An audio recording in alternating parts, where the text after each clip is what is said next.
Yung mga ipinapasa, mga pinaggagawa, eh may makabuluhan ho, mga kababayan. Makabuluhan. Hindi yung tipo bang wala lang, trip-trip lang. Pagka may pinasa o kapag ka merong napagtripan, kulang naman mga dokumento, ebidensya. Hindi ho kagaya nitong si Sandro Marcos, mga bossing. Ano ang isinusulong niya? No pay, no work, no pay. Bill. Oh, di ba?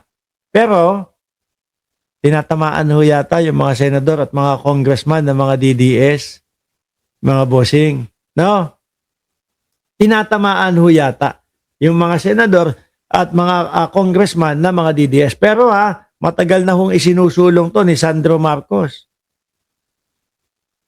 Ang tanong dito, nung nagbabalita, patama kay Pulong, Sandro Marcos clarifies, no work, no pay bill, singling out anyone. Ako, hindi ho ako naniniwala na pinupunterya sila ni Sandro Marcos Etong sila Pulong, dahil kasi hindi nagpapapasok. Hindi ako naniniwala dyan.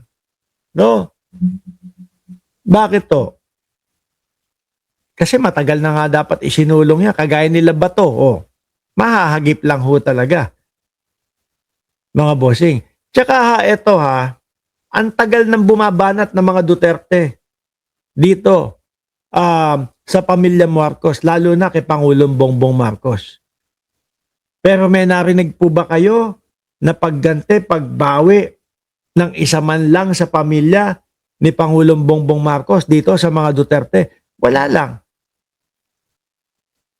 Sigaw ng sigaw itong mga Duterte, sigaw ng sigaw, bangag, bangag, bangag si Marcos, bangag ang ating presidente. Pero yung mga astahan ho, parang sila yung merong mga parang sila yung mga gumagamit at bumabatak ng ipinagbabawal na gamot ho. Yung mga kilusan at galawan nila, parang sila yung mga nakabatak ho. Lalong-lalo na kapag ka mga nagagalit to, lalo na si Pulong. Huwag nyo sasalingin to pag nasa kayo, beer house kayo, mga kababayan. Nang uunday ho ng baliktad na saksak tong si Pulong. Di ba? Music story, para sa lahat yung batas ni Sandro, hindi sa iisang politiko lang. Correct. Congressman, senador, no, kaya lang, talagang tatama at matatamaan yung mga politiko ng mga DDS na tamad na mga hindi nagpapapasok. Masakit para sa kanila yan. Di po ba? Masakit. Pero po, kung titingnan natin at pag-aaralan natin, in general, itong isinusulong ni Sandro Marcos, mga bossing, panalo ang mamamayang Pilipino dyan. Bakit to? Biruin mo naman. Nagpapasweldo tayo ng mga hindi pumapasok, hindi nagtatrabaho. Galing po sa ating mga bulsa. Galing po doon sa mga pinagpagura natin, ikakaltas every katapusan. Tapos wala, hindi ka lang papasukan ng mga congressman, hindi ka lang papasukan ni Pulong, hindi ka papasukan ni Bato de la Rosa, at madami pa pong ibang mga politiko na ganyan ho. Diba? Panalo mamamayang Pilipino. So ngayon, ang mangyayari dyan is, kung ano lang yung pinasok ninyo, yun lang ang susweldohin ninyo. Para naman nga, hindi sayang yung pondo, pera ng taong bayan. Diba? Kayo, chinichismis nyo na kaya lang kaya isinusulong ni Sandro Marcos yung no work, no pay na yan dahil kay Lapulong. Hindi ho, wala hong ganun mga bossing. No? Simulat sa pool pa lang po ng mga maupo na itong mga ito na sila Sandro Marcos, ang Pangulong Bongbong Marcos, wala pong ibang inisip kundi ang mamamayang Pilipino.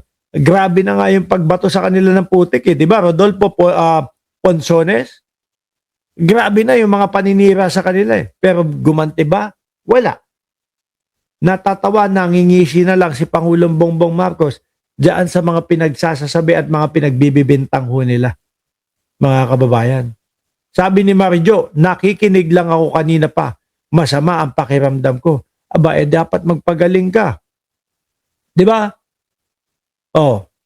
Same tayo. Madami kayong may sakit dyan. Ako, makatalalamunan ko dahil doon sa ginagawa nating gym.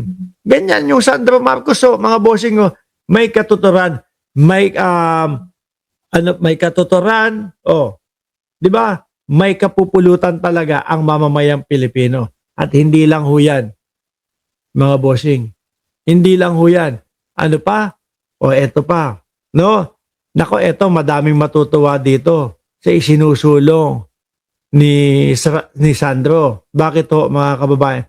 Isinusulong ni Sandro Marcos ho, mga bossing, yung pagtanggal ng travel tax. Nako po. No? Madami pa naman sa mga kapwa natin Pilipino yung mahilig mag-travel-travel. Kaya lang ang pinoproblema nila kapag ka nandoon na sa terminal. Magkano? Nung dati, nandyan ho ako sa Pilipinas, kung di ako nagkakamali, ang binabayaran ko kapag nagta-travel, 1,650, something like that. No?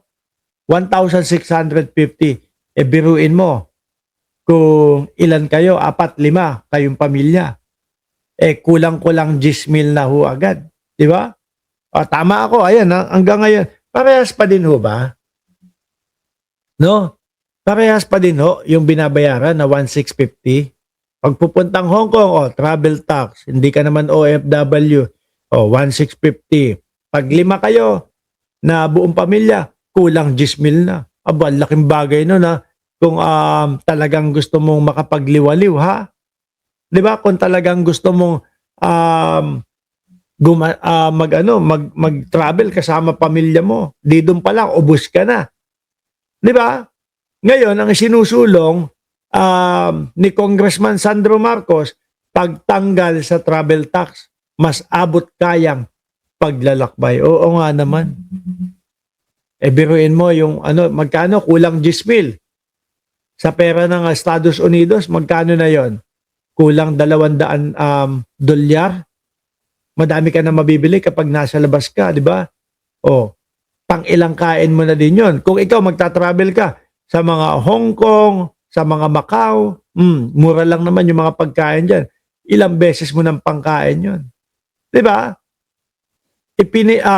Ipinila na natin ang House Bill number 7443, the Travel Tax Abolition Act 2026, upang maibsan ang gastos sa pagbiyahe ng ating mga kababayan, alinsunod rin sa karapatang paglalakbay sa nakapaloob ng ating konstitusyon, kabilang ang alituntunin ng ASEAN. Alam nyo ho dito, mga bossing, kami dito sa Cayman Islands, wala, only travel kami dito, walang tax.